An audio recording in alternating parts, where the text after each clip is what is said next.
How come the United States government can go and destroy Iraq, but they didn't have the guts to go to Bosnia and fight when the Muslims were being slaughtered over there? Terrorism. They took this country by terror from the Sioux, the Apache, the Comanche, the Arawak, the Navajo, the Arapaho. Terrorism. They took Africans from their country to build their way of ease, enslaved them, living in fear, stripped them from their identity, and ceased them from worshiping the one true God, Allah subhanahu wa ta'ala, who has no partners and no associates, who will remain when everything is turned out. When the lights is turned out on this planet, Allah subhanahu wa ta'ala will still remain.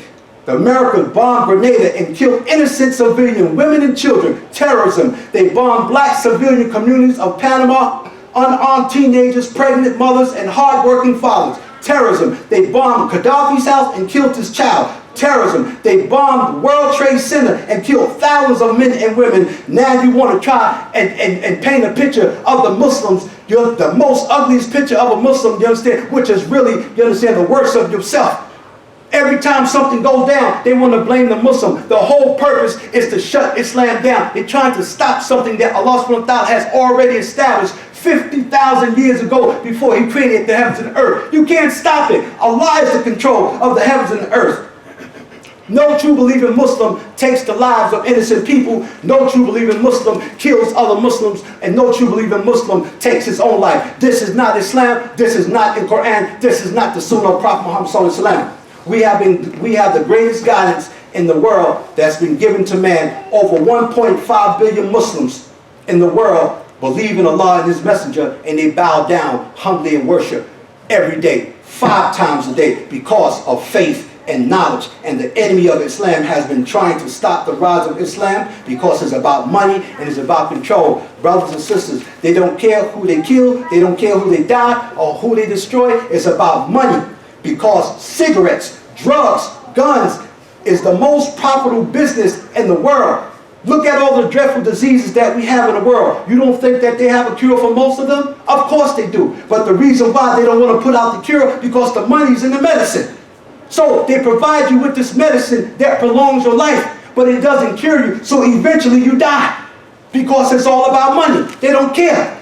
Allah subhanahu wa ta'ala says, يَسَّبُوا أَنَ مَالَهُ أَكْلَادًا كَالَّذِي يُنبَثَانَ فِي الْخُوتِمَةِ وَالْمَادْ أَدْرَاكَ مِنَ الْخُوتِمَةِ نَارُ اللَّهِ مُقَدَّرٌ. Yes, subhanAllah. He said he thinks that his wealth will make him immortal. He knows for sure that he will be thrown into the hellfire and it will tear everything apart. And what will make you know what the crusher is? It is the fire of the wrath of Allah kindled to a blaze. Prophet Muhammad sallallahu alaihi wasallam said that man spends most of his waking hours busy competing with others in capturing as much wealth as he possibly deems by whatever means necessary. And he rushes off into this mad pursuit. And before you know it, he falls headlong into his grave. And there are 3 things that he has. His people and his property will remain on earth, but his deeds will follow him to his grave. One more. He said that on the day of judgment, Allah will order Adam, our father, the first man created, to get all the people that's going to go to hell.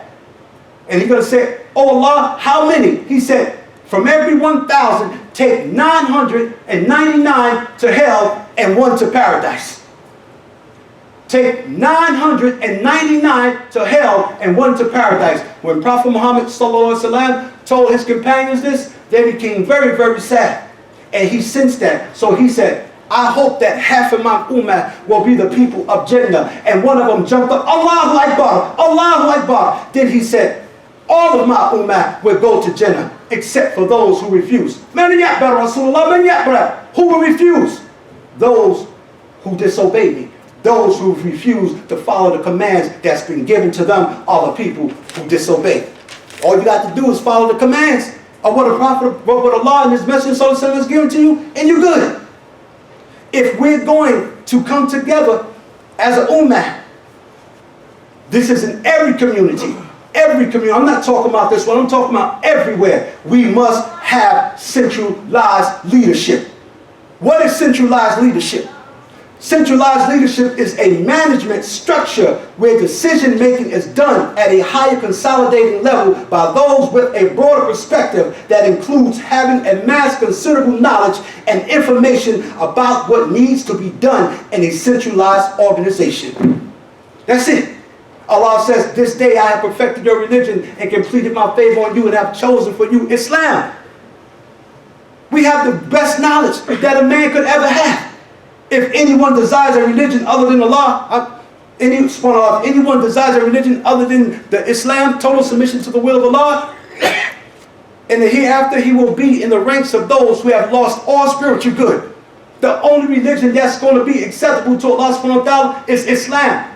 Not only is Islam the oldest religion, it's the only religion. All the prophets, they said the same thing. 124,000 prophets, 315 messengers, they all said the same thing. La ilaha illallah. There's only one God. They all taught the same thing. Never nothing different.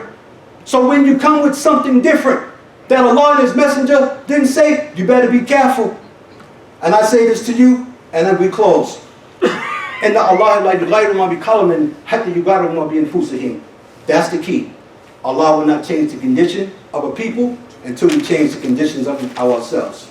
If I may have said something that is incorrect, may Allah forgive me and have mercy on me, and may you forgive me. And if I say something that penetrated your heart, know that it only came from Allah. All good comes from Allah. Anything bad comes from ourselves. Oh Allah, please remove our distress and shortcomings. Shower your mercy upon us due to the blessings of the esteemed Quran, and make it our leader and enhance our ability to judge by only that which you have established for the believers.